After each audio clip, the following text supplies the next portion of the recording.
cualquier rincón del mundo, existen relatos que desafían nuestra comprensión de la realidad, historias que nos hacen dudar de lo que creemos conocer, donde el velo entre lo visible y lo invisible se desdibuja. Algunos afirman haber visto, otros simplemente no pueden creer. Y en el centro de estos relatos encontramos seres oscuros, demonios, espíritus, fantasmas. Pero ¿qué sabemos realmente sobre las entidades que no solo acechan, sino que se apoderan de los objetos, descomponiendo todo a su paso, dejando tras de sí una estela de sombras y terror? Hoy les traigo una historia escalofriante, basada en hechos reales. Una familia, con la ilusión de tener su propio hogar, decide comprar la casa de sus sueños. Pero lo que no sabían es que en ese lugar no estaban solos. Algo maligno habitaba entre esas paredes, y lo que al principio parecía un nuevo comienzo, rápidamente se convirtió en su peor pesadilla. A medida que avanzaban los días, los sucesos inexplicables comenzaron a intensificarse. Puertas que se cerraban solas, susurros en la oscuridad, sombras que se movían con vida propia. Cada rincón de la casa respiraba el mal, haciendo que la familia se preguntara si alguna vez podrían escapar del abrazo mortal de esa entidad. Bienvenidos a Puertas al Más Allá, donde la realidad se cruza con lo paranormal. Esta historia se llamará Infestación de una casa poseída, un relato que nos demuestra que hay lugares donde el terror se hace carne, y los muertos no están tan lejos de nosotros. Hace 31 años, mis abuelos vivieron una historia difícil de creer, llena de acontecimientos que marcaron sus vidas tras llegar a la ciudad. En aquel entonces, yo aún no había nacido, pero hoy quiero compartir con ustedes lo que ellos vivieron. Mi nombre es Stephanie y esta es la historia de mi familia. Mis abuelos vivían en el municipio de Guaitarilla, en el corazón del campo colombiano, junto con mis dos tíos, mis padres y mi hermano menor. Todos habían trabajado duro durante años para reunir el dinero necesario y cumplir con uno de sus sueños más grandes, tener su propia casa en la ciudad de Pasto. Después de mucho esfuerzo, lograron encontrar la opción que se ajustaba a su presupuesto, en un barrio algo alejado de la zona urbana, pero con todo lo necesario para empezar de nuevo. Aunque no tengo detalles exactos de cómo era la casa, ya que la historia me la han contado mis abuelos, lo que sí sé es que, para ellos, era el comienzo de una nueva etapa llena de esperanza. Con la ilusión de abrir su propio negocio y de darles más oportunidades a mis tíos en la capital, firmaron el contrato y las escrituras de su nuevo hogar. La emoción era palpable en cada rincón de la casa. La familia se mudó con expectativas altas, soñando con una vida mejor, pero lo que no sabían era que su felicidad estaba a punto de verse oscurecida por algo mucho más grande y aterrador de lo que jamás imaginaron. Mis tíos y mis abuelos decidieron emprender su primer negocio en casa. En la habitación más grande, instalaron una sala de máquinas de juegos, aquellas en las que se insertaba una moneda y se jugaba con controles integrados directamente a la máquina. Con mucho esfuerzo, abrieron su sala de juegos e invitaron a los vecinos, pidiendo el favor de que los conocidos fueran a conocer el nuevo negocio que, con tantas ilusiones, había puesto en marcha. Pero como mi abuela cuenta, fue en ese momento cuando ocurrió el primer hecho extraño e inexplicable. A pesar del uso mínimo que les daban a las máquinas, comenzaron a descomponerse de manera alarmante. Los controles dejaban de funcionar sin razón aparente y las pantallas seguían intactas. Al principio, pensaron que era algo normal, pero pronto se dieron cuenta de que las reparaciones que debían hacer eran ilógicas. Las máquinas eran casi nuevas y deberían haber tenido mucho más uso para presentar ese tipo de fallos. Lo más extraño ocurrió cuando los niños que visitaban la sala comenzaron a quejarse de que los controles ya no les respondían, aunque la pantalla seguía mostrando el juego correctamente, pero los mandos simplemente no funcionaban. A medida que las fallas aumentaban, la sensación de que algo no estaba bien se hacía cada vez más palpable. Algo o alguien estaba interfiriendo con su negocio y no podía ser explicado por simple desgaste. Los problemas no terminaron ahí. Los tomacorrientes donde estaban conectadas las máquinas de juegos también comenzaron a fallar inexplicablemente. siempre debían asegurarse de enchufarlas con extremo cuidado para que encendieran correctamente, pues de lo contrario, un simple descuido podía provocar un cortocircuito. Mis abuelos y tíos, cada vez más frustrados, llegaron a pensar que los niños eran los responsables de dañar las máquinas, pero aquello no tenía ninguna lógica. Poco a poco, la situación comenzó a afectar el negocio. Al principio, los niños hacían fila para entrar, pues en aquel tiempo era raro encontrar un lugar de juegos como ese. Sin embargo, con el paso de los días, la cantidad de clientes empezó a disminuir. La primera razón fue que las máquinas comenzaron a tragarse las monedas sin activarse, dejándolas atrapadas sin posibilidad de recuperarlas. Además, los controles dejaron de responder por completo, como si una fuerza invisible se negara a permitir que alguien jugara. El negocio, que había comenzado con ilusión, se estaba convirtiendo en una fuente de frustración y pérdidas, pero lo peor estaba por venir. De un día para otro, las máquinas dejaron de funcionar por completo. No hubo advertencias ni señales previas, simplemente se apagaron y nunca volvieron a encender. Mis abuelos y tíos intentaron arreglarlas de todas las formas posibles, pero fue inútil. No les quedó más remedio que cerrar la sala de juegos con tristeza, aceptando la gran pérdida que esto significaba para ellos. Lo que había comenzado como un sueño terminó convirtiéndose en una pesadilla inexplicable. Pero lo más aterrador ocurrió después. Mi hermano Daniel, que en ese entonces tenía solo 4 años, comenzó a decirle a mi mamá que veía algo en la casa. No era cualquier cosa. Él hablaba de una sombra, un hombre alto, vestido con una túnica roja, que lo observaba en silencio. Pero lo más perturbador eran sus ojos, o mejor dicho, la ausencia de ellos. Daniel aseguraba que en sus cuencas solo había huecos oscuros, vacíos, como si la misma oscuridad se hubiera apoderado de su rostro. Y lo peor era que aquella presencia no parecía querer irse. Era como si, al llegar a aquella casa, mi familia hubiera invadido un lugar que ya estaba habitado, pero no por algo humano. El ambiente se volvía cada vez más denso, y los sucesos extraños no tardaron en intensificarse. Una tarde, mi hermano Daniel, con apenas 4 años, estaba parado en las escaleras del segundo piso cuando de repente sintió una fuerza invisible empujándolo con violencia. Su pequeño cuerpo cayó estrepitosamente por los escalones, golpeando contra cada peldaño hasta llegar al suelo del primer piso. Mi mamá lo encontró tendido en el suelo, aturdido y adolorido. Afortunadamente, no sufrió heridas graves, pero sí quedó con múltiples golpes y una sensación aterradora que nadie pudo explicar. Pero aquello solo fue el comienzo. Una madrugada, cuando todos en la casa ya estaban despiertos, notaron que uno de mis tíos no salía de su habitación. Preocupados, mis abuelos fueron a ver qué ocurría y lo encontraron en la cama, con la piel pálida y sin respiración. El pánico se apoderó de ellos. Si no hubieran llegado en ese momento, mi tío habría muerto asfixiado sin que nadie lo notara. Cuando por fin logró recuperarse, le preguntaron qué había sucedido. Su respuesta los dejó helados. Sentí que alguien se subía sobre mí. No podía moverme ni respirar. Era como si unas manos invisibles me apretaran el cuello con fuerza. Intenté gritar, pero no podía. No podía hacer ningún sonido. Algo en aquella casa estaba despertando y parecía querer acabar con ellos. Después de todo lo ocurrido, mis abuelos comenzaron a estar más atentos. Algo en la casa no estaba bien. Lo sentían en cada rincón, en cada sombra alargada que se formaba al caer la noche. Los extraños sucesos los hicieron dudar. Se reunieron en familia para tomar una decisión, irse o quedarse. Pero, a pesar del miedo, la situación económica no les dejaba muchas opciones. No podían darse el lujo de vender la casa y empezar de nuevo, así que decidieron seguir allí, pero con más cautela, sin saber que lo peor apenas estaba por comenzar. El ente que habitaba la casa no solo se conformaba con manifestarse físicamente, ahora parecía meterse en la mente de cada miembro de la familia. La tranquilidad desapareció y en su lugar nació un ambiente hostil. Las discusiones se volvieron constantes.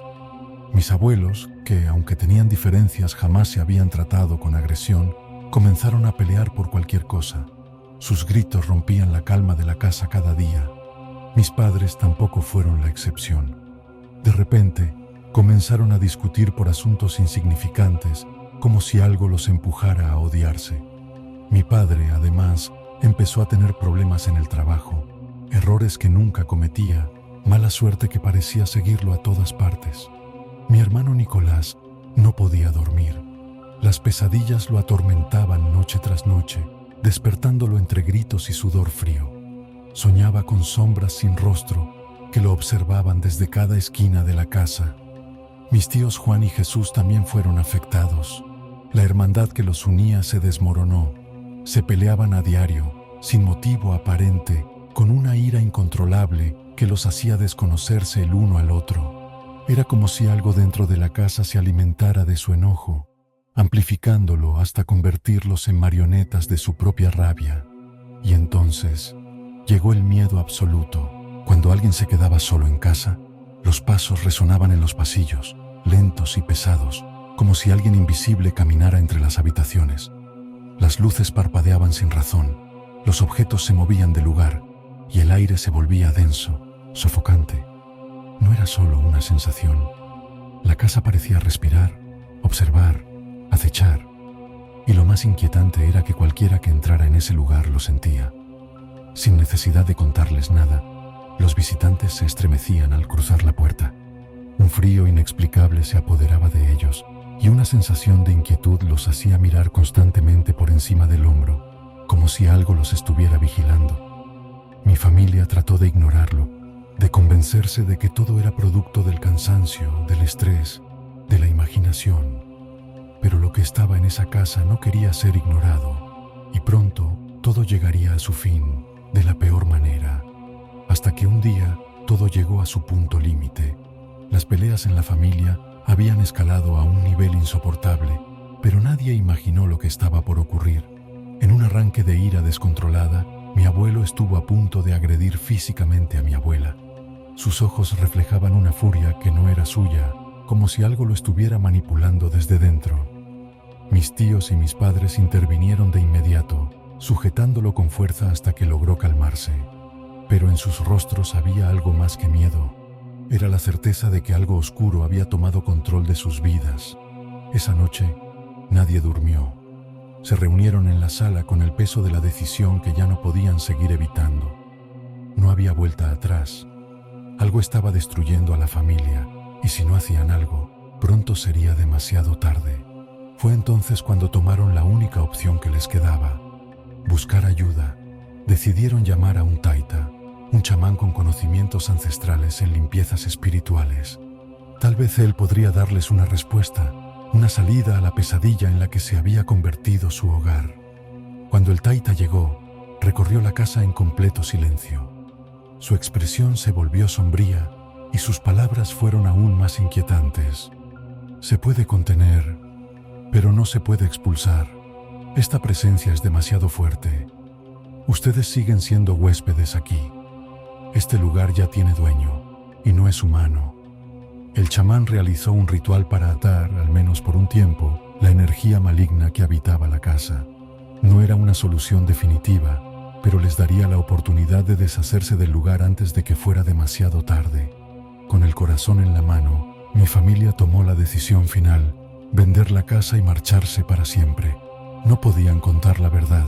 Nadie compraría una casa maldita. Así que, con el peso de la culpa y el miedo, ofrecieron la propiedad sin mencionar nada de lo ocurrido. El proceso no fue fácil, pero finalmente alguien la compró. Y así, con una mezcla de alivio y temor, mi familia dejó atrás aquel lugar, pero nunca dejaron atrás las cicatrices de lo que vivieron allí. Porque el mal puede quedarse en una casa, pero el miedo se va con uno. Mi familia se alejó de ese lugar con la esperanza de que todo terminara ahí. Pero el mal no desaparece, solo espera nuevas víctimas. Pasó aproximadamente un año cuando, un día, mi abuela se encontró con don Alfonso, el nuevo propietario. Apenas la vio, su expresión se endureció. Se acercó con paso firme y sin rodeos le reclamó: ¿por qué nos vendieron esa casa? Sabían lo que tenía, ¿verdad? Mi abuela sintió un escalofrío recorrerle la espalda. Intentó mantener la calma y le preguntó qué quería decir con eso. Don Alfonso suspiró, como si revivir lo sucedido le pesara en el alma. Compré esa casa para abrir mi panadería. La habitación grande que daba a la calle era perfecta para mi negocio. Al principio todo iba bien. Tenía muchos clientes, pero de la nada los hornos empezaron a fallar. Un día, sin explicación, uno se incendió, luego otro, hasta que todos se quemaron. Intenté seguir adelante, pero la clientela comenzó a disminuir. Día tras día, cada vez menos personas entraban. Al final, quebré. Mi abuela lo escuchaba en silencio, pero lo peor aún no había sido dicho. Y no solo fue la panadería, la casa misma, algo la habita. He visto sombras moverse en los rincones, cosas cayendo solas, pasos en los pasillos cuando no hay nadie más. No duermo bien desde que vivo ahí. Esa casa está maldita. El hombre hablaba con rabia, con temor, con la misma desesperación que alguna vez sintió mi familia. Mi abuela tragó saliva. Cada palabra de aquel hombre era una repetición exacta de lo que ellos vivieron. Pero, ¿qué podía decir? La casa ya era suya. No había marcha atrás. Así que simplemente guardó silencio. Se despidieron sin más. Don Alfonso se marchó con el rostro sombrío, como quien carga una maldición de la que no puede escapar. Mi abuela, por su parte, se quedó con un pensamiento que jamás compartió con nadie. El infierno no siempre arde en llamas. A veces se esconde en los muros de un hogar. Mi abuela nunca volvió a saber de don Alfonso, hasta que los rumores comenzaron a llegar a sus oídos. Las historias sobre la casa no se habían detenido. Se decía que, tras perder su negocio, don Alfonso había intentado arrendar la propiedad, pero nadie permanecía mucho tiempo en ella. Luego llegó la tragedia. Una joven madre, quien había alquilado la casa junto a su familia, sufrió la pérdida de su hija pues murió en circunstancias aterradoras. Estaba cerca de las escaleras cuando de repente algo invisible la empujó. Su cuerpo cayó con violencia, rodando hasta estrellarse contra el suelo. No hubo gritos de advertencia ni posibilidad de sujetarse. Simplemente cayó, como si una fuerza oscura la hubiera tomado desprevenida. Y no fue la única. Cada persona que intentó habitar la casa sufrió eventos extraños. Golpes en la madrugada, susurros en habitaciones vacías, sombras que se deslizaban por los rincones. Algunos despertaban con moretones inexplicables, otros caían enfermos sin razón aparente, hasta que, finalmente, todos se iban. Los sacerdotes y chamanes llamados para bendecir el lugar fracasaron. La presencia maligna seguía ahí, burlándose de sus intentos. Hasta el día de hoy, nadie sabe con certeza qué habita en esa casa ni por qué se aferra a ella con tanta fiereza. Solo sabemos que lo que sea que mora entre esas paredes no está dispuesto a irse. Esta es la historia de un pasado aterrador que mi familia nunca podrá olvidar. Y hasta el día de hoy, la casa sigue ahí, oscura, imponente, esperando. Nadie sabe exactamente qué la habita, pero lo que sí es seguro es que no es de este mundo. Cada persona que ha cruzado su umbral ha sentido su presencia, fría y opresiva, como un aliento gélido en la nuca. Algunos han logrado escapar, otros no han sido tan afortunados. Dicen que por las noches se pueden ver sombras moviéndose tras sus ventanas, aunque la casa esté vacía, que los vecinos han escuchado lamentos salir de sus paredes, murmullos en un idioma que nadie comprende, y que aquellos que han intentado desafiarla han pagado un precio demasiado alto. Porque esta casa no olvida y no perdona. Quien entre, tarde o temprano, sentirá su furia. No tendrá piedad. No se detendrá hasta quebrar la mente y el alma de quien ose habitarla. La pregunta no es si la casa está maldita. La verdadera pregunta es: ¿quién será el próximo en caer en sus garras? Si te gustó esta historia y quieres seguir escuchando relatos que te harán dudar de lo real y lo paranormal, no olvides suscribirte a mi canal, compartir este video con quienes disfrutan del misterio y el suspenso, activa la campanita para saber sobre nuevos videos Dale manito arriba y déjame tu comentario de qué tema te gustaría escuchar y dime si has experimentado algo parecido. Y si tienes una historia que contar, no dudes en enviarla al correo que aparece en pantalla. Aquí escuchamos a nuestros oyentes porque todos tenemos una historia que contar. Gracias por escuchar a Puertas al Más Allá, donde lo real se cruza con lo paranormal. Hasta la próxima.